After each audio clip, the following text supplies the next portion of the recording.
Srisailam left bank canal సొరంగం దగ్గర సహాయక చర్యలు కంటిన్యూ అవుతున్నాయి. పైకప్పు కూలడంతో కొందరు కూలీలు గాయపడ్డారు. ప్రమాదం జరిగినప్పుడు టన్నెల్ లోపల 50 మంది కార్మికులున్నారు. ఇందులో 42 మందిని రక్షించారు. 8 మంది మిస్ అయ్యారు. గాయపడ్డ వారిని స్థానికంగా జెన్కో హాస్పిటల్కు తరలించారు అధికారులు. అవసరమైతే మెరుగైన చికిత్స కోసం అచ్చంపేట లేదా నాగర్ కర్నూల్ హాస్పిటల్కు తరలిస్తామని చెప్పారు. కొద్దిసేపటి క్రితం టన్నెల్లో విద్యుత్ను పునరుద్ధరించారు జెన్కో అధికారులు. దాదాపు 5 ఏళ్ల సుదీర్ఘ విరామం తర్వాత ఈ మధ్య శ్రీశైలం ఎడమ సొరంగం పనులు స్టార్ట్ అయ్యాయి. నాగర్ కర్నూల్ జిల్లా దోమలపెంట దగ్గర 14వ కిలోమీటర్ దగ్గర ఈ ప్రమాదం జరిగింది. దాదాపు 3 మీటర్ల మేర పైకప్పు కూలింది. దీంతో బురదలో టన్నెల్ బోర్ మిషన్ కూరుకుపోయిందన్నారు అధికారులు. కాసేపట్లో ఘటనా స్థలికి చేరుకోనున్నారు మంత్రి జూపల్లి కృష్ణారావు. ఘటనపై అప్డేట్స్ అందించడానికి శ్రీశైలం లైవ్ లో ఉన్నారు. శ్రీశైలం ఎస్ఎల్బీసీ ప్రమాదం రెస్క్యూకి సంబంధించిన అప్డేట్స్ ఏంటి? ప్రజెంట్ సిచ్యువేషన్ ఏంటి? ప్రజెంట్ అక్కడ రెస్క్యూ ఆపరేషన్ కొనసాగుతుంది. ఎవరైతే టన్నెల్ లోపల చిక్కుపోయిన కార్మికులు ఉన్నారో 8 మంది, ఒక ఏఈ సహా 8 మంది మొత్తం అక్కడ చిక్కుపోయినట్టు మనకు సమాచారం ఉంది.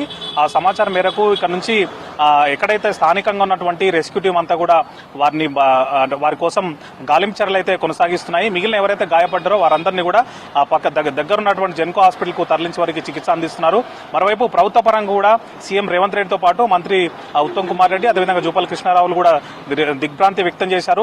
ఎవరైతే గాయపడ్డారో వారికి మెరుగైన సహాయం అందించడంతో పాటు ఎవరైతే టన్నెల్లో చిక్కుపోయారో వాళ్ళని వెతికేటువంటి కార్యక్రమాలు వేగంగా చేపట్టాలని చెప్పి అక్కడ ఉన్నటువంటి అధికారులకు ఆదేశాలు ఇచ్చారు. స్థానికంగా ఉన్నటువంటి జిల్లాధికారులందరికీ కూడా ఆదేశాలు ఇచ్చారు. వెంటనే సహాయక చర్యలను అక్కడ దగ్గరుండి పర్యవేక్షించాలని కూడా చెప్పారు.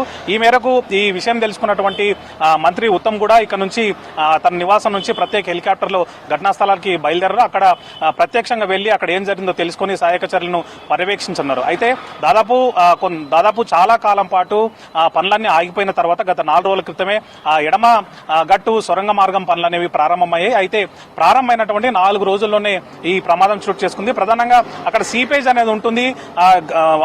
సొరంగ మార్గం తవ్వుతున్నప్పుడు సీపేజ్ అనేది పెద్ద సమస్యగా ఉంటుంది. ఆ సీపేజ్ నరికెట్టేందుకు చర్యలు తీసుకుంటూనే సొరంగం తవ్వాల్సి ఉంటుంది. ఇందులో భాగంగానే రింగులు అనేవి పెట్టుకుంటూ లోపలికి కొంత తవ్వుకుంటూ లోపలికి వెళ్తుంటారు. ఈ సమయంలోనే చాలా కాలం పాటు పనులు నిలిచిపోయిన కారణంగా ఏదైతే ఆ సీపేజ్ ఉందో దాని కారణంగానే పైనుంచి పైకప్ అనేది ఊడిపడి కార్మికుల మీద పడినట్టు తెలుస్తుంది. ఆ కారణంగానే కొంతమందికి గాయాలు కావడం, మరికొంతమంది ఆ ఘటనలో గల్లంతైనటువంటి పరిస్థితి మనకు కనిపిస్తుంది. అయితే సీపేజ్ కారణంగానే ఆ మట్టి ఏదైతే పైకప్ ఉంటుందో అది బాగా దెబ్బతిని ఆ కారణంగా లేకపోతే బలహీనపడి అది మీద పడి ఉంటుందని చెప్పి అధికార యంత్రాంగం అనుమానిస్తున్నారు. ఈ విధంగా 1.6, 3.2 మీటర్ల చొప్పున ఇది అంటే మొత్తం 1.6 చొప్పున రెండు పైకప్పులు 3.2 మీటర్లు పడి ఉంటుందని చెప్పి అధికారులు భావిస్తున్నారు.